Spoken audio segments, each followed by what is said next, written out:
믿기 힘든 일이 벌어졌습니다.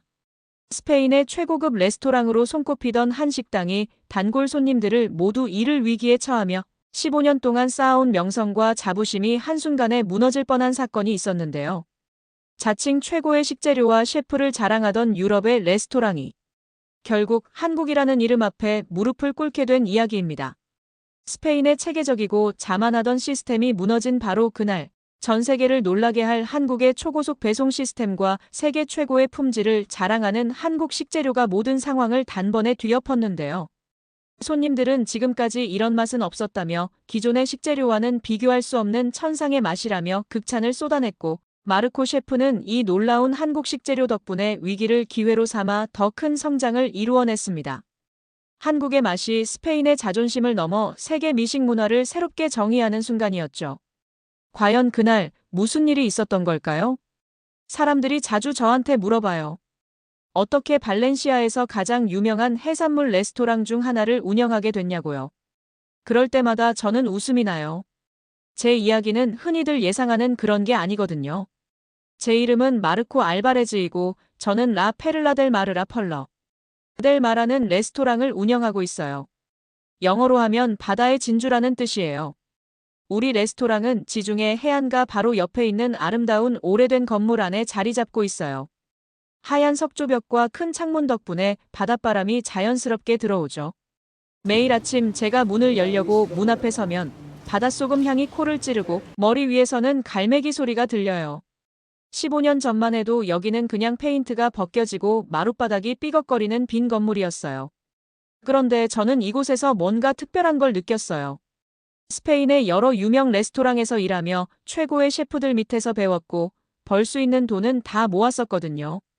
그러다 이 건물을 발견했을 때 이곳이 제 레스토랑이 될 거라는 걸 직감했어요. 건물은 손볼대가 한두 군데가 아니었지만 돈으로 살 수 없는 무언가가 있었어요. 바로 구시가지와 바다 사이에 있는 완벽한 위치였죠. 오픈했던 날이 아직도 기억나요. 셰프 앞치마를 묶으면서 손이 덜덜 떨렸어요. 그땐 테이블이 딱 10개밖에 없었고 웨이터 2명과 주방 보조 1명만 고용했었죠. 첫날 밤에는 15명의 손님을 받았어요. 저는 직접 테이블마다 돌아다니면서 손님들이 음식을 맛볼 때 얼마나 긴장했던지 몰라요. 그런데 손님들 얼굴에 환한 미소가 번지는 걸 봤을 때 제 모든 노력이 헛되지 않았다는 걸 깨달았어요.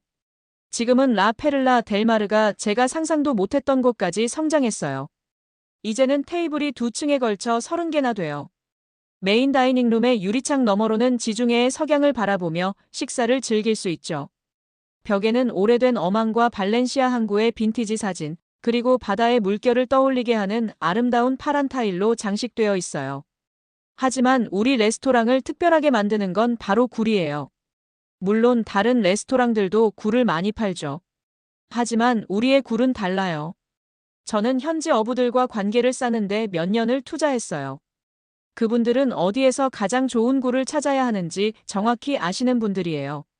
매일 새벽 4시, 도시가 아직 잠들어 있을 때 우리 공급업체들은 신선한 굴을 바다에서 바로 가져다 줘요. 제가 직접 모든 굴을 점검해요. 완벽한 모양, 크기, 그리고 신선한 냄새가 나는지 꼼꼼히 확인하죠. 이건 그냥 평범한 굴이 아니에요. 바다에서 온 작은 보물 같아요. 하나를 열었을 때 신선하고 깨끗한 바닷바람 같은 향이 나야 해요. 굴살은 통통하고 반짝여야 하고 달콤함과 짭짤함이 완벽한 균형을 이뤄야 하죠. 우리는 이 굴을 잘게 부순 얼음 위에 올려놓고 레몬즙 몇 방울과 특별한 미뇨네트 소스 한 방울만 곁들여요. 간단하지만 완벽한 맛이죠. 우리 레스토랑의 명성은 천천히 하지만 꾸준히 쌓였어요. 처음에는 지역 음식 평론가들이 우리 이야기를 쓰기 시작했고 그 다음에는 푸드블로거들이 우리 음식을 찍어 올리기 시작했어요. 그렇게 스페인 전역에서 예약 전화가 오기 시작했어요.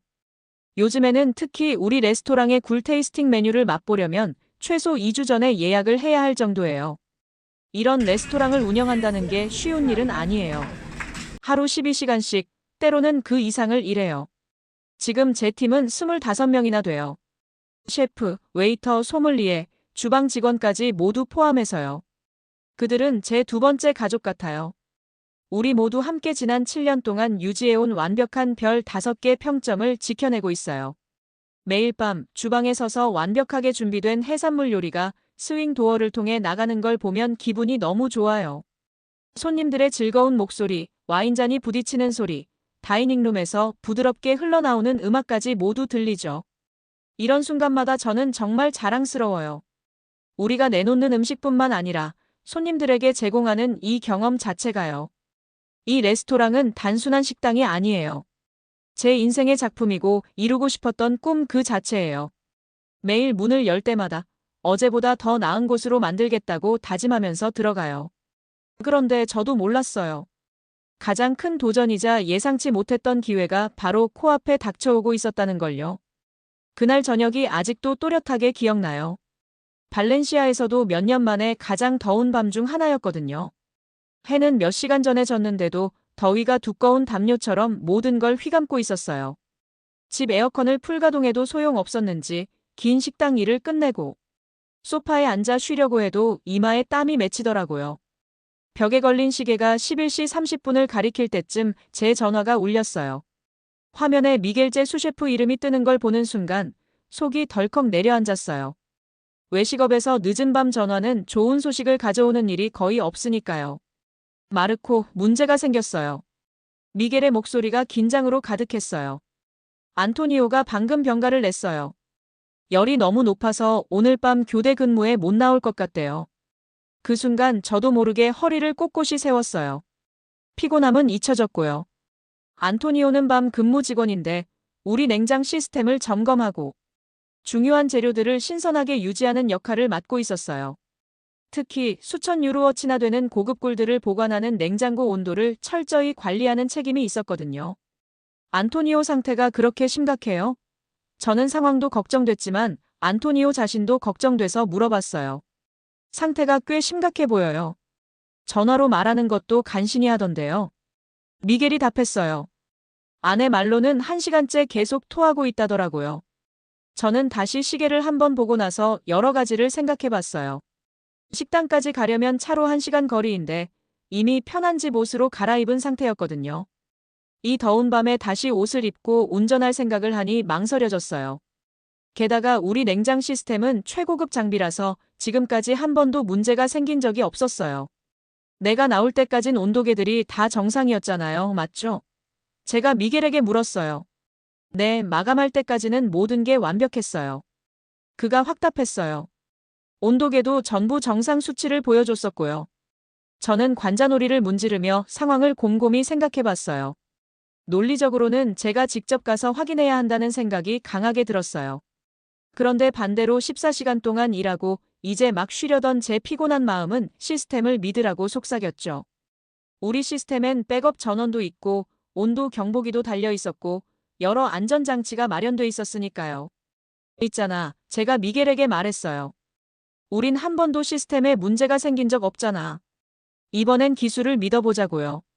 제가 아침에 첫 차로 가서 모든 걸 확인할게요. 정말 괜찮겠어요? 미겔의 목소리에서 걱정이 묻어났어요. 괜찮아요. 저는 그가 안심하길 바라는 마음에 최대한 자신감 있는 목소리로 답했어요. 얼른 자요. 내일 바쁜 하루가 기다리고 있잖아요. 전화를 끊고 나니 어쩐지 불안한 기분이 계속 남았어요. 거실을 이리저리 왔다 갔다 하다가 결국 핸드폰으로 날씨 예보를 확인했어요. 폭염은 밤새 계속될 거라고 했고 온도도 평소보다 훨씬 높을 거라더라고요. 그래도 전 모든 게 아침까지 괜찮을 거라고 스스로를 설득했어요. 그 결정을 후회하게 될 줄은 꿈에도 몰랐죠. 다음 날 아침, 평소보다 훨씬 일찍 식당에 도착했어요. 6시쯤이었어요. 뒷문 자물쇠에 열쇠를 꽂고 돌리는 순간 뭔가 이상하다는 느낌이 들었어요. 묘한 냄새가 코를 스치더라고요. 희미하긴 했지만 분명 알 수 있는 냄새였어요. 심장이 쿵쿵 뛰기 시작했죠. 냉장고가 있는 저장소로 서둘러 갔어요. 갈수록 냄새는 더 강해졌어요. 굴 저장고에 다다를 때쯤엔 숨이 막힐 정도로 지독한 냄새였어요. 바다 냄새와 부패한 냄새가 섞인 끔찍한 냄새가 제 속을 뒤집더라고요. 떨리는 손으로 무거운 문을 열었어요. 안에 있는 광경을 보자 제 무릎이 풀려버렸어요. 최고급 굴들이 가지런히 자리 잡고 있던 전부가 썩어버린 거예요. 냉장 시스템 화면엔 치명적인 오류가 표시돼 있었고 온도계 수치는 평소보다 훨씬 높게 나와 있었어요. 밤사이 백업 전원이 고장나서 극심한 더위가 이 참사를 불러온 거죠. 충격에 얼어붙은 채로 한동안 그 자리에 멈춰 서 있었어요. 곧 오늘 저녁에만 80건이 넘는 예약이 있다는 사실이 떠올랐어요. 대부분의 시그니처 메뉴가 이 굴로 만들어지는 건데 굴은 우리 식당의 핵심이었고 손님들이 몇 주 전부터 예약을 걸고 오는 이유였어요. 핸드폰이 진동했어요. 첫 직원이 곧 도착할 거라는 메시지였어요. 이제 곧 직원들이 전부 도착해서 저를 찾아와 뭘 해야 할지 물어볼 텐데 제가 저지른 실수의 무게가 너무 커서 움직이기가 힘들었어요. 이건 단순히 비싼 재료를 잃어버린 게 아니었어요. 수많은 손님을 실망시킬 가능성과 우리 식당의 명성을 망칠 위험, 그리고 저를 믿고 따르는 팀을 저버린 기분이 한꺼번에 밀려왔어요. 끔찍한 냄새를 막으려고 문을 닫으면서도 전날 밤에 식당에 갔더라면 상황이 얼마나 달라졌을까 하는 생각을 멈출 수 없었어요. 제가 휴대폰을 집어들었을 때 손이 떨리고 있었어요. 벽에 걸린 시계는 오전 6시 30분을 가리키고 있었고 대부분의 공급업체들이 아직 문을 열지 않았을 시간이었어요. 그래도 시도는 해야 했죠. 연락처 목록을 열고 지난 10년 동안 주로 거래해온 미겔에게 전화를 걸었어요. 제발, 미겔, 그가 전화를 받자마자 부탁했어요. 굴이 필요해요. 가능한 한 많이요. 오늘 꼭요. 전화기 너머로 들리는 긴 침묵만으로도 미겔이 무슨 말을 할지 짐작할 수 있었어요. 미안해요, 마르코. 여름 더위 때문에 다들 물량이 부족해요. 20개 많아야 30개 정도밖에 구할 수 없어요. 제 속이 철렁 내려앉았어요. 오늘 저녁 예약 손님만 해도 최소 300개의 굴이 필요한 상황이었거든요. 미겔에게 감사 인사를 하고 재빨리 다른 연락처로 넘어갔어요. 그 다음 1시간은 마치 러닝머신 위에서 뛰는 기분이었어요. 열심히 움직였지만 아무런 성과가 없었죠. 모든 통화가 같은 결말로 끝났어요. 미안해요, 없어요. 굴이 없다는 대답뿐이었어요. 어떤 공급업체는 아예 전화를 받지도 않았고 전화를 받은 이들도 물량이 부족하거나 너무 적은 양만 있어서 도움이 되질 않았어요. 해가 점점 높이 떠오르는데 저는 사무실 안을 서성거리며 계속 메시지를 남겼어요. 심지어 다른 도시의 레스토랑들에 연락해서 굴을 나눠 팔 수 있는지 물어보기도 했어요. 마드리드에 있는 한 식당에서 굴 50개를 정상 가격의 3배를 받고 팔겠다고 하더라고요. 한순간 받아들일 뻔했지만 50개로는 오늘 저녁 첫 번째 테이블도 채우지 못할 거라는 현실이 떠올랐어요. 오전 9시가 됐을 때 여름 더위 때문인지 스트레스 때문인지 등이 땀으로 흥건했어요. 책상 위 예약 명부를 바라보며 심장이 더 빠르게 뛰었어요. 오늘 저녁 예약은 총 83건이었어요. 대부분이 저희 식당에 굴 요리를 먹으러 오는 단골 손님들이었죠. 마르티네즈 가족은 결혼 25주년을 축하하기 위해 예약했고 대기업 CEO는 중요한 고객들을 데려오기로 했어요. 심지어 전국구 잡지에서 온 음식 평론가도 예약을 해놓은 상황이었어요. 의자에 무겁게 몸을 기댄 채 손으로 얼굴을 감쌌어요. 15년 동안 쌓아온 노력이 어깨 위로 짓눌리는 느낌이었어요. 단 하루라도 제대로 운영하지 못하면 그동안 쌓아온 모든 게 무너질 수도 있었죠. 특히 지금 같은 소셜미디어 시대엔 식당이 갑자기 문을 닫았다는 소문이 순식간에 퍼질 거고 제대로 해명하기도 전에 악평이 쏟아질 게 뻔했어요. 그때 제 휴대폰에 엘레나, 저희 헤드 서버에게서 온 문자가 도착했어요.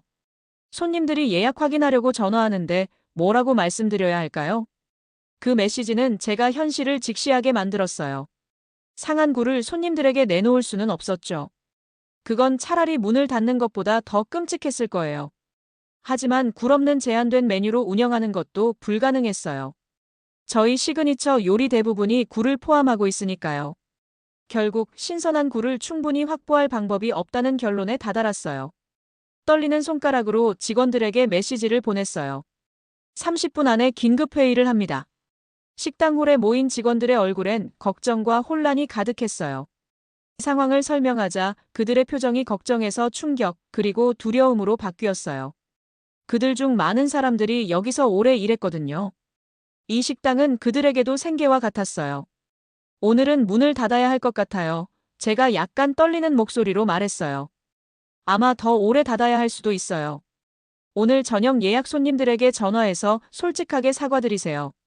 재오픈하면 우선 예약 기회를 드리겠다고 말씀드리세요. 그 다음 몇 시간은 사과 전화로 가득 찼어요. 어떤 손님들은 이해해 주셨지만 어떤 분들은 화를 내셨어요. 심지어 다시는 오지 않겠다고 말하는 사람도 있었어요. 그럴 때마다 가슴이 무너지는 기분이었어요. 5년 동안 여기 다녔는데 어떤 단골 손님이 소리쳤어요. 어떻게 이렇게 갑자기 문을 닫을 수 있죠? 내 아내 생일 저녁이 완전히 망쳤어요. 다른 손님이 불만을 터뜨렸어요. 오후가 됐을 때쯤엔 사과와 설명을 반복하느라 목이 바짝 말랐고 실망한 목소리가 귀에 맴돌았어요. 책상 위 계산기엔 손실 금액이 점점 늘어나고 있었죠. 예약 취소로 인한 매출 손실, 버려야 할 재료 비용, 그래도 지급해야 할 직원들의 급여까지. 신선한 굴이 도착하려면 최소 일주일은 기다려야 한다는 소식도 들었어요. 텅 빈 식당을 걸어 다녔어요. 손님들로 가득 찼어야 할 테이블은 조용히 놓여 있었고 이 시간엔 분주해야 할 주방도 고요했어요. 냉장고 고장 때문에 상해버린 굴들이 있는 저장실 앞에 서서 한숨을 쉬었어요. 라 페를라 델 마르를 연 이후 처음으로 이게 이렇게 끝나는 건 아닐까 하는 생각이 들었어요. 멋진 피날레도 없이 고장난 냉장고와 상한 굴 몇 상자로요. 그 생각에 가슴이 답답해졌어요. 이 식당은 제 사업 그 이상이었거든요. 제 꿈이고 제 정체성이자 제 인생의 전부였으니까요. 해가 지기 시작할 무렵 마음을 정리할 필요가 있다는 생각이 들었어요. 산책이라도 하면 해결책이 떠오를지도 모르고 아니면 오늘 같은 악몽을 잠시 잊게 해. 줄 한 잔의 술이 필요할지도 몰랐어요. 어쨌든 더 이상 텅 빈 식당 안에 머물 순 없었어요. 문을 잠그고 나올 때 저 혼자 남은 공간에 울리는 발소리가 너무 적막하게 느껴졌어요. 제가 몰랐던 건 이 문제를 해결할 단서가 가장 예상치 못한 곳에서 찾아올 거라는 거였어요. 그리고 이번 위기가 저에게 상상도 못했던 더 나은 기회를 가져다 줄 거라는 사실도요. 예약 취소 전화를 하느라 힘들었던 그 시간을 보낸 후에 도저히 집으로 돌아갈 수가 없었어요. 제가 운영하는 레스토랑 라 페를라 델 마르는 예고 없이 문을 닫은 적이 한 번도 없었거든요. 그렇게 많은 손님들을 실망시켰다는 무거운 책임감이 커다란 족쇄처럼 어깨를 짓누르는 것 같았어요. 정말 한 잔이 간절했죠. 그래서 레스토랑에서 3블록 떨어진 작은 바 산티아고로 들어갔어요. 평소에 자주 가는 곳은 아니었는데 아는 사람을 만나고 싶지 않아서요. 많은 조용했어요. 나무 테이블 여기저기에 손님 몇 명이 앉아 있었고 배경에서는 부드러운 기타 소리가 들렸어요. 주방에서는 마늘과 올리브 오일 냄새가 은은히 풍겨 나왔고요. 리오하 한 잔 주세요. 바텐더에게 말하며 바스툴에 털썩 앉았어요. 진한 붉은색 와인이 금방 나왔고 저는 길게 한 모금 마시며 실패의 쓴맛을 씻어내려 했어요. 힘든 하루였나 봐요. 옆에서 들려온 목소리에 고개를 돌렸어요. 제 나이 또래로 보이는 아시아 남자가 와인 잔을 들고 앉아 있었어요. 아마 40대 중반쯤 됐을까요? 그는 친절해 보이는 눈빛을 하고 있었고 소매를 거둔 셰프복을 입고 있었는데 팔뚝에는 다채로운 해양생물 타투가 새겨져 있었어요. 그렇다고 할 수 있죠. 저는 대답하면서도 대화를 하고 싶지 않았어요. 하지만 그의 차분한 분위기가 이상하게도 제게 계속 말하게 만들었어요. 근처에서 레스토랑을 운영해요. 오늘은 냉장고가 고장나는 바람에 굴이 다 상해서 문을 닫아야 했어요. 그 남자는 흥미로워 보이는 표정으로 눈을 반짝였어요. 아, 라 페를라 델 마르의 마르코 셰프님이시군요. 저는 정훈이라고 합니다. 이 블록에서 2거리 떨어진 서울 키친이라는 한국 바비큐 레스토랑을 운영하고 있어요. 그가 손을 내밀었고 저는 놀란 마음으로 악수를 했어요. 그가 제 레스토랑을 알고 있다는 사실이 의외였거든요. 서울 키친 얘기 많이 들었어요. 저도 떠오르는 기억을 더듬으며 말했어요. 6개월 전에 새로 오픈한 한국 레스토랑에 대한 소문이 떠올랐거든요. 하지만 저희 가게는 오늘이 시작일 수도 있고 끝일 수도 있을 것 같아요. 굴 재고를 전부 잃었는데 적어도 일주일 안에는 신선한 굴을 대량으로 공급받을 수 있는 곳이 없더라고요. 정우는 와인을 한 모금 마시며 생각에 잠긴 듯 보였어요. 통영에 대해 들어보셨어요? 그러더니 휴대폰을 꺼내들며 물었어요. 저는 고개를 저었어요. 그 단어가 완전히 낯설게 들렸거든요. 통영은 한국의 한 해안 도시예요. 그가 휴대폰 화면을 보여주며 설명했어요. 아시아의 나폴리라고 불릴 정도로 섬으로 둘러싸인 아름다운 만으로 유명하죠. 그는 푸른 해안선과 떠있는 플랫폼이 찍힌 사진들을 넘기기 시작했어요. 하지만 더 중요한 건 이곳이 세계에서 최고로 손꼽히는 굴 생산지라는 거예요. 저는 좀 더 가까이 다가가 사진들을 살펴봤어요. 물은 맑고 투명했고 작은 배를 탄 사람들이 굴 양식장을 돌보고 있는 모습이 보였어요. 굴들은 통통하고 건강해 보였어요. 거긴 물 온도와 환경 조건이 굴 양식에 딱 맞아요. 정우는 계속 말했어요. 하루에 2번씩 깨끗하고 영양분이 풍부한 물이 들어오죠. 사실 제 가족도 스페인으로 이사 오기 전에 굴 사업을 했었어요. 그 말을 들으니 작은 희망이 싹 트는 것 같았지만 의심이 금방 고개를 들었어요. 근데 한국은 너무 멀잖아요. 거기서 굴을 신선하게 들여오는 게 가능할까요? 정우는 미소를 지으며 휴대폰을 또 보여줬어요. 제가 아직 거기 공급업체랑 연결이 있어요. 제 친구 민호가 통영에서 가장 큰 굴 수출 회사를 운영하고 있거든요. 아시아랑 유럽의 고급 레스토랑으로 배송을 많이 해요. 신선도와 생존율을 유지할 수 있는 특수 포장을 사용해요. 이번에는 엄청나게 큰 굴 사진을 보여줬어요. 보자마자 군침이 돌더라고요. 제가 여기 현지에서 봤던 굴들보다 훨씬 크고 껍질도 깊고 완벽한 모양이었어요. 근데 그게 제때 도착할 수 있을까요? 제 머릿속은 다양한 가능성들로 복잡해졌어요. 그리고 제가 거래해 본 적도 없는 업체를 어떻게 믿죠? 이틀이면 도착할 거예요. 정훈이 자신감 있게 말했어요. 저도 가끔 레스토랑에서 특별 이벤트 때마다 거기서 주문해요. 자, 이걸 보여드릴게요. 그러더니 작업자들이 온도 조절과 습도 유지가 가능한 특수 컨테이너에 굴을 꼼꼼히 포장하는 영상을 틀어줬어요. 그 영상을 보는 동안 이게 단순히 위기를 해결할 방안만은 아니라는 생각이 들었어요. 오히려 다른 발렌시아 레스토랑에서는 볼 수 없는 독특한 무언가를 선보일 기회가 될 수도 있겠다는 생각이요. 혹시 그 친구분을 소개해 주실 수 있을까요? 저는 아침에 상한 굴을 발견한 이후 처음으로 다시 에너지가 생기는 걸 느꼈어요. 정우는 이미 휴대폰을 두드리고 있었어요. 지금 바로 메시지 보내는 중이에요. 시차 때문에 지금쯤이면 막 출근했을 거예요. 그가 미소를 지으며 저를 바라봤어요. 가끔은 최악의 날이 최고의 기회로 이어지기도 하잖아요. 저는 와인 한 잔을 더 주문해 2잔을 함께 마시며 민호의 답장을 기다렸어요.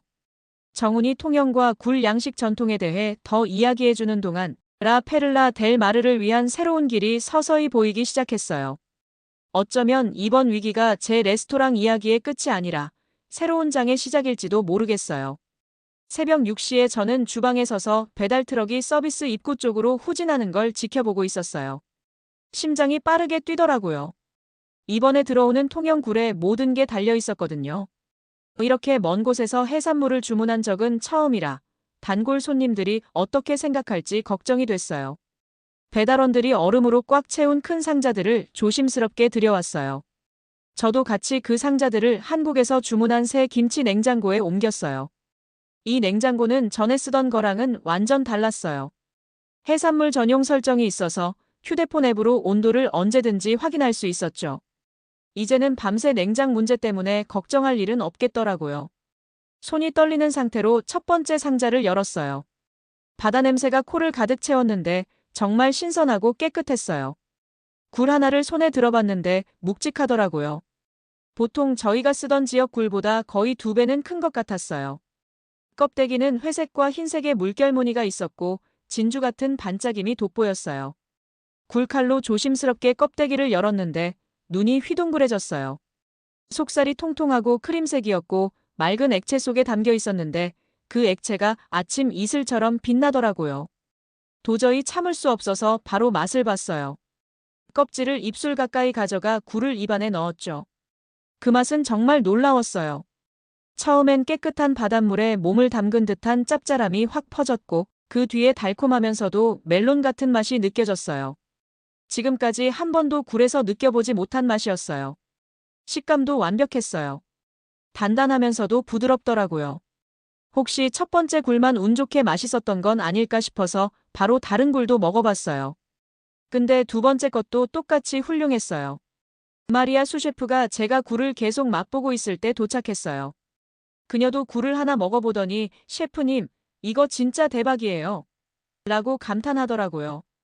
저희는 다음 1시간 동안 여러 가지 조리법과 소스를 시도해봤어요. 통영굴이 너무 맛있어서 대부분은 그냥 레몬즙 몇 방울과 저희 레스토랑의 수제, 핫소스 한 방울만 곁들여 내기로 했어요. 새로 2가지 요리도 만들었어요. 첫 번째는 마늘 버터와 빵가루를 얹어 따뜻하게 낸 굴 요리였고, 2번째는 제 개인적으로 가장 마음에 들었던 건데요.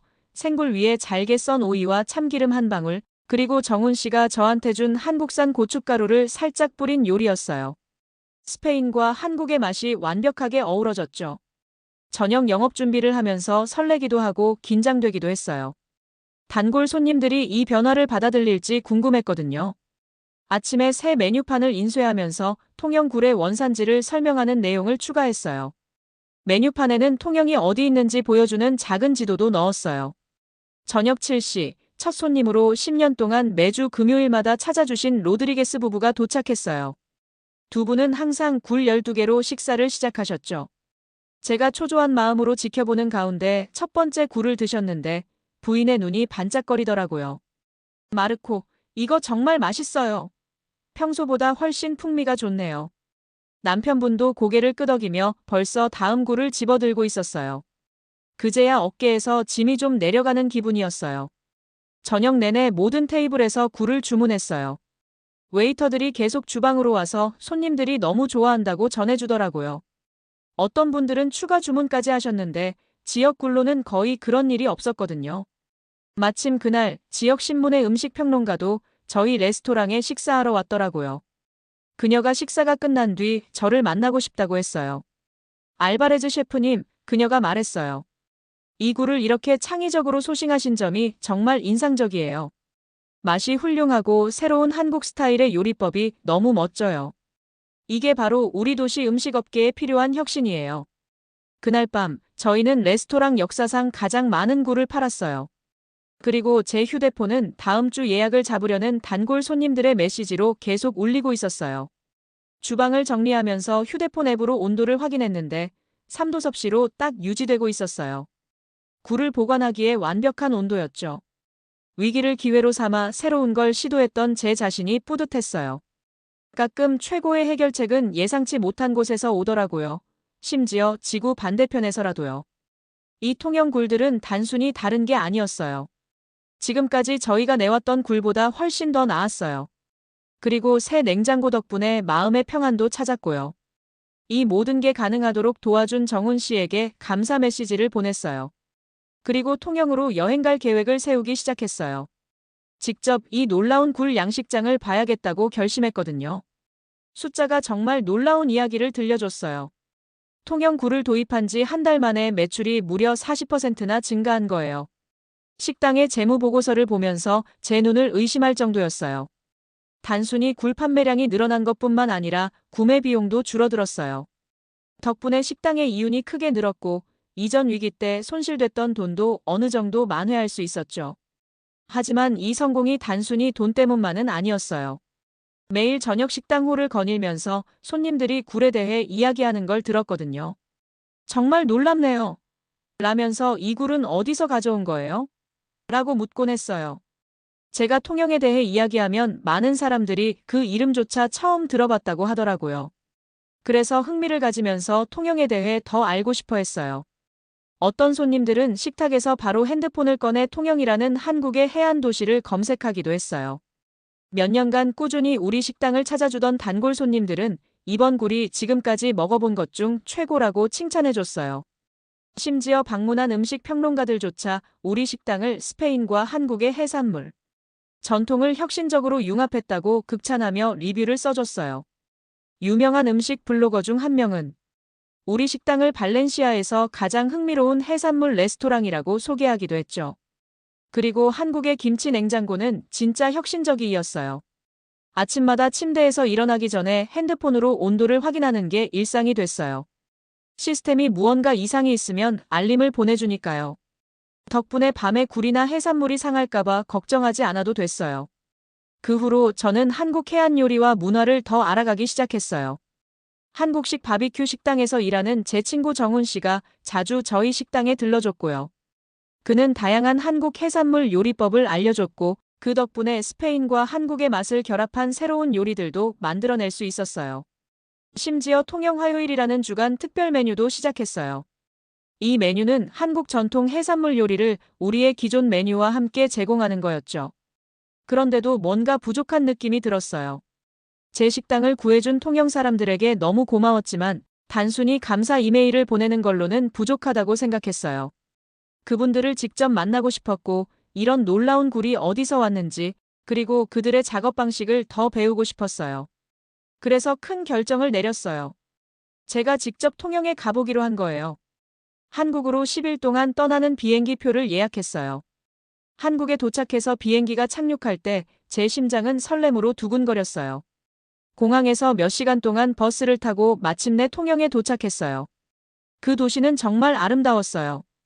언덕 위에 자리 잡은 형형색색의 집들과 바다를 내려다보는 풍경, 그리고 도시 곳곳에서 느껴지는 바다와의 연결고리가 인상적이었어요. 항구에 떠있는 어선들, 활기찬 해산물 시장, 그리고 공기 속 짭짤한 바다 내음까지요. 굴 양식장은 상상했던 것보다 더 멋졌어요. 깨끗하고 차가운 물 위로 길게 늘어선 부표들이 굴이 자라는 곳을 표시하고 있었어요. 양식장 농부들은 정성스럽게 굴을 관리하는 방법을 보여주면서 이 지역의 민물이랑 바닷물이 섞인 독특한 환경이 이 굴들을 특별하게 만든다고 설명해줬어요. 매일같이 굴 하나하나를 손으로 점검하며 잘 자라고 있는지 확인한다고 하더라고요. 저는 통역사를 통해 우리의 공급자인 김 씨와 몇 시간 동안 이야기를 나눴어요. 그는 30년 동안 굴을 키워왔고 그의 아버지도 그 일을 했었다고 해요. 그는 양식장의 옛 사진들을 보여주며 어떻게 전통적인 지식을 유지하면서도 현대적인 방식을 도입했는지 알려줬어요. 저랑 정말 비슷하다는 생각이 들었어요. 우리 둘 다 서로 다른 대륙에 살고 있지만 품질과 신선함에 대해선 누구보다 깊은 애정을 가지고 있었으니까요. 이번 방문은 제 식당 이야기를 바라보는 관점을 완전히 바꿔놨어요. 처음엔 끔찍했던 위기가 결국은 멋진 결과로 이어졌으니까요. 단지 더 좋은 굴을 얻은 게 아니라 두 문화가 연결되는 계기가 되었어요. 맛있는 음식이 바다와 언어의 장벽을 넘어 사람들을 하나로 연결할 수 있다는 걸 배웠어요. 이제 우리 식당에서 제공하는 굴 하나하나가 스페인과 한국의 우정과 협력을 담고 있는 이야기로 느껴졌어요. 다시 라 페를라 델 마르로 돌아와서 통영에서 찍은 사진들을 식당 벽에 걸어뒀어요. 손님들이 그 사진들에 대해 물어보면 어떻게 한국 굴이 스페인 식당을 구했는지 이야기해줬어요. 그러면 많은 분들이 언젠가 통영에 가보고 싶다고 하시더라고요. 심지어 어떤 분들은 한국어 표현을 배우기 시작했다고도 해요. 이제는 알 것 같아요. 때로는 인생에서 최악의 순간이 최고의 변화를 가져올 수도 있다는 걸요. 고장난 냉장고는 단지 더 나은 굴을 찾게 해준 게 아니라 완전히 새로운 가능성의 세계를 열어줬어요. 이제 우리 식당은 단순히 맛있는 음식을 제공하는 곳이 아니에요. 이야기를 나누고 문화를 연결하며 위기가 새로운 기회로 바뀔 수 있다는 걸 보여주는 공간이 됐어요.